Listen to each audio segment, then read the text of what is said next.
मैं माघ महात्म्य की कथा कहती हूँ। माँ गंगा के गोद में बैठी हूँ। ये भी समझ लीजिए कि प्रभु श्री राम जी की असीम कृपा ही है, जिस पर वो कृपा अपनी बरसाते हैं ना, वही माँ के गोद में बैठ करके भजन भाव करता है और त्रिवेणी जी में गोता लगाता है। तो इसलिए माँ गंगा त्रिवेणी को मैं प्रणाम करती हूँ। माघ महीना को महात्म्य को मैं प्रणाम करती हूँ। कथा कहने जा रही हूँ एक सारस और बंदर की। सारस उड़ते उड़ते प्यास से व्याकुल था। एक नदी के तट पर आया, उसमें पानी पिया और पानी पी करके अपने सारसी भार्या सहित पंखों में छिपा करके अपना मुख ढक करके आनंद पूर्वक सो गया। वहीं पर बहुत बड़ा एक बंदर आया, जिसका मुख काला था, भूरे भूरे खड़े खड़े लाल लाल बाल थे, दांत लंबा लंबा था, नाखून बड़े बड़े, देखने में बहुत डरावने लगते थे। वो बंदर आ करके सारस को पैर पकड़कर खींचने लगा। जब सारस की नींद खुली तो वह देखा कि बहुत भयंकर ये बंदर है, मुझे खा जाएगा। सारसी बोली कि हे बंदर, मुझे छोड़ दो, मैं निरपराध हूँ, हमने तो तुम्हारा कुछ नहीं बिगाड़ा, अब क्यों मुझे खाना चाहते हैं। बंदर कुछ नहीं सुनता है। फिर सारस बोला कि हे बंदर, मुझे छोड़ दो, मैं किसी को बुराई नहीं करता, किसी को मारता नहीं, मैं तो जल का एक काई खाने वाला सारस पक्षी हूँ। जो तुम पूर्व जन्म थे वो मैं तुमको बताता हूँ, तुम्हारा पूर्व जन्म का हाल मैं सब बता दूंगा। यह बात सुनकर के बंदर छोड़कर कुछ दूर जा हट के बैठा। बोला कि तुम क्या हो कि मुझे पूर्व जन्म की सब बताओगे, बताओ मैं पूर्व जन्म में क्या था। सारस बोला कि पूर्व जन्म में तुम एक बहुत बड़ा एक पहाड़ों का राजा थे, बहुत बड़ा राजा थे, और मैं तुम्हारा उपरोहित था। तुम जितना यज्ञ दान करते थे मैं सब कुछ लेता था, जो कि उसमें से आधा ब्राह्मणों को दान देना चाहिए, लेकिन मैं थोड़ा थोड़ा सा ले करके आपका उपरोहित होने के नाते कि मैं आपका उपरोहित हूँ, इसका मुझे अहंकार था। इस कारण थोड़े थोड़े ब्राह्मणों के दान दे करके दक्षिणा सारा का सारा मैं ले लेता था। इसलिए मुझे नरक में डाला गया जब मृत्यु हुई। तो फिर दूसरी बात ये था कि अपनी बहन के घर से मैं कांसे का बर्तन चुराया था। अब मेरी जो ये सारसी है पूर्व जन्म में ब्राह्मणी थी, ये भी अपनी बहन के घर से कांसे का बर्तन चुराई थी। ये भी सारसी हुई, अब मैं सारस हुआ। मैं बहुत दिन तक नरक में पीव की नदी में औंधे मुँह करके डाला गया था। न जाने नाना प्रकार के मुझे कीड़े काटते, अब मैं पीव चाटता रहता था। बहुत बहुत मेरे साथ दुख भोगने को मिला। तब जाकर मैं सारस पक्षी हुआ, ये मेरी सारसी भार्या हुई। तुम राजा थे जरूर, लेकिन सारी प्रजा को बहुत कष्ट पहुंचाते थे, सबका धन अपहरण कर लेते थे, बिना किसी के पूछे अपने बलपूर्वक किसी के बागान का फल तोड़ लेते थे और खाते थे। केला चुरा कर खा लेते थे, कभी चुरा कर खाते थे, कभी दिखा कर खाते थे। अपना बल का तुम्हें बहुत अभिमान था। प्रजाओं का धन छीन लेते थे, बहुत उन्हें कष्ट पहुंचाते थे, वो सब उनका हाय पड़ा। इसलिए कुंभी नामक नरक में तुम्हें डाल दिया गया। तुम बहुत काल तक कुंभी नरक में तुम पड़े रहे। नीचे जाते तो नाना प्रकार के जानवर काटते, ऊपर आते तो गिद्ध कौवे खाते थे। न जाने कितनों हजारों साल तुम बहुत परेशान रहते थे, बहुत दुखों के सहा। तब ये जाकर तुम्हें बंदर का रूप मिला, वो भी भयंकर।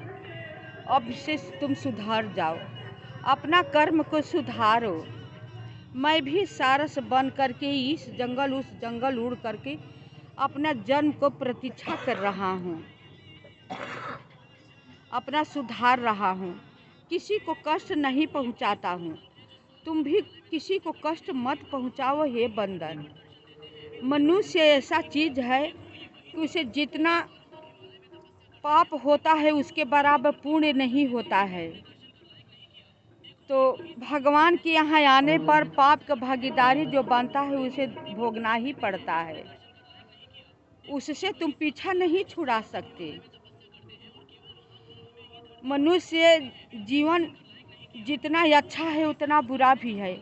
मनुष्य से ही पाप होता है, मनुष्य से ही धर्म होता है।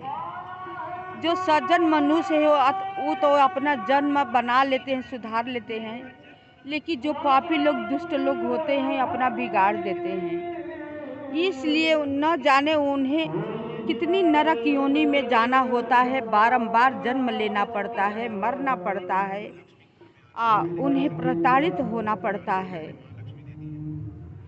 इसके बाद हे बंदर, तुम गौ के जन्म लोगे, गौ के गर्भ में जाओगे और जन्म लोगे।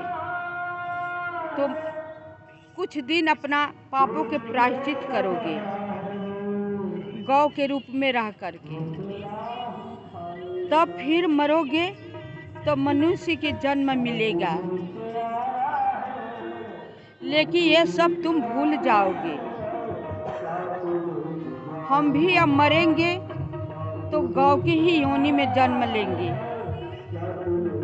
गौ की योनि से जन्म लेंगे, गौ बनेंगे। अपना भी जो बचा खुचा पाप है उसको प्रायश्चित करूँगा, तब मैं मनुष्य के जन्म लूँगा। द्रविड़ देश में तुम भी राजा बनोगे, मैं मनुष्य बनूंगा। अब लेकिन ये सब जन्म का बात पक्षी है, इसलिए याद है, याद नहीं रहेगा। सब हम अपने लोग भूल जाएंगे, जैसा करेंगे वैसा फल पाएंगे। प्रभु श्री राम जी दयालु होते हैं, अपना जन्म सुधारने के लिए बार बार मनुष्य के जन्म देते हैं, लेकिन हम लोग सुधारने की जगह पर बिगाड़ देते हैं। इसलिए इस जन्म पाकर भोगना पड़ता है। तुम किसी को सताओ मत, अपने पापों को प्रायश्चित करो, अब प्रतीक्षा करो जन्म पाने की। यह बात सुनकर बंदर हाथ जोड़कर सारस को बोला कि तुम तो पूर्व जन्म की कथा सब जानते हो, तुम मेरा उपरोहित हो, तुम्हारा पाँव मैं पूजता था, आज तुम मुझे प्रणाम करते हो क्यों? आज भी मैं जान गया तो तुम मेरा उपरोहित हो, क्योंकि मेरा पूर्व जन्म का हाल सब कुछ बता दिया, इसलिए तुम मेरा गुरु हुए, पूजनीय हुए हो। अब मैं किसी को कुछ नहीं बिगाड़ूंगा। अब अपने पापों का प्रायश्चित करूंगा और जन्म पाऊंगा। जन्म अपना सुधारने की कोशिश करूंगा।